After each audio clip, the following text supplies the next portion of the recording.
Uy, halika at samahan mo ako sa adventure natin in Manila Zoo. So today we're here because we had a field trip for the kids who joined our church's Vacation Bible School. Tara, halika na. Before entering the zoo, you'll be able to see na napakaganda ng view ng labas at very modernized ng pagkagawa na ito. Dati nung unang dalaw ko medyo luma-luma itsura pero ngayon ang ganda na.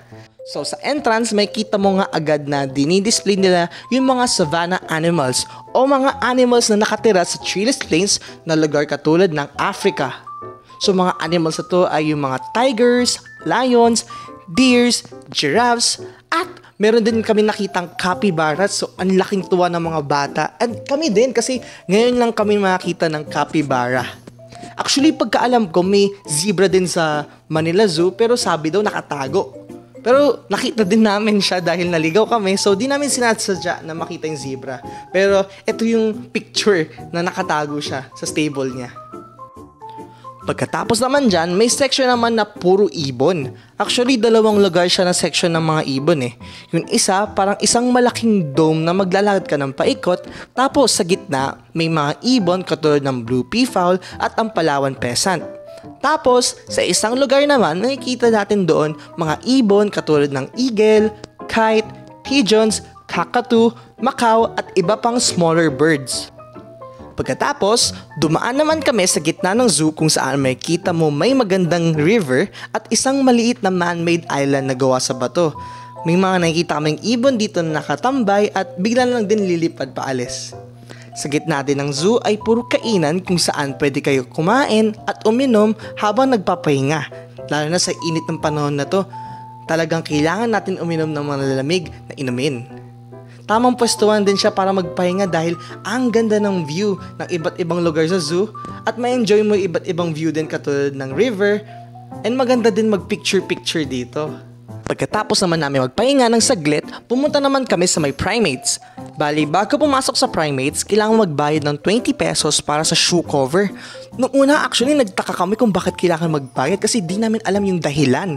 Pero nung pagpasok namin, nakita namin kung bakit. Meron kasi siyang playground sa loob kung saan pwede maglaro yung mga bata at siguro gusto lang din nila i-maintain yung kalinisan ng lugar. Sa loob din, makikita natin yung mga iba't ibang primates katulad ng baboon, lemurs at iba pa. Meron nga kaming nakitang unggoy kapag walang taong pumupunta na sa kanya, nasa gilid lang siya na nakaupo tapos tumitingin sa malayo, akala mo may pinagdadaanan Pero pag nakita niyang may tao sa harap niya, pupunta din siya sa harap at mag-pose pa. O diba? Ang galing talaga. Pagkatapos naman sa primates, pumunta naman kami sa may butterfly at botanical garden. Actually, magkahiwalay silang lugar pero dahil ang lapit lang din nila, kaya dinaanan namin ng sabay na. Sa botanical garden, makikita mo dito mga iba't ibang flowers na napakaganda. At maganda din siyang lugar kung saan pwede magpahinga at enjoy yung view. Pagdating naman sa butterfly garden, pagpasok namin, ang lamig. Sabi ko nga, salamat Lord. At least malamig-lamig yung lugar kasi halos buong paglilibot namin napakainit lalo na sa panahon ngayon. Anyway, pagkakita namin sa loob, may mga iba't ibang collection na preserve na butterfly na ginawa din ng isang malaking art. Grabe nung pagkakita namin, napaisip ako kung kailan akong huli nakakita ng butterfly na lumilibot. Namiss ko na tuloy yung pagiging bata kung saan naglalaro sa garden o sa labas at makikita ng butterfly. Pero yun, mararanasan ko ulit dahil sa paglakad lang namin ng onte, may lugar sa butterfly garden kung saan may mga butterflies na lumilibot at lumilipad. Sa tuwa ko, di ko na siya na-vid at na-inappreciate ko na lang siya dahil ang ganda talaga ng scenery. Maganda din mag-picture dito dahil sa ganda ng ambience saka sa design ng lugar. Pagkatapos naman dito, pumunta naman kami kaagad sa mga reptiles. Laking tuwa ulit namin dahil naka-aircon yung lugar at makakapagpahinga din sa loob dahil malamig. So sa loob, makikita natin dito yung mga iba't ibang reptiles katulad ng tortoise, lizards, iguanas, tapos mga iba't ibang uri ng mga ahas katulad ng python sa cobra. Sabi naman ng staff, may mga reptiles pa daw sa labas. Kaya pagkatapos namin lumibot sa loob, ginaid naman kami papunta sa mga crocodiles at mas marami pang mga turtles. Grabe, matutuwa ka talaga sa dami ng mga iba't ibang uri ng mga animals at it's a way din para makalabas at makilala ng mga bata ang iba't ibang uri ng mga animals at marami silang matutunan.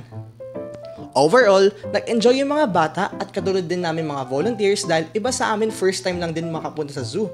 At na-amaze din kung gaano kaganda ng mga nakikita namin. Pinaka na-enjoy ko talaga is makita yung mga bata na nag-enjoy at puro silang tanong kung ano yung mga iba't ibang bagay o mga tungkol sa mga animals. Puro sila tanong pero at least alam ko sa sarili ko na curious sila at na-appreciate nila yung nature. Sa susunod ulit sa ating adventure, bye!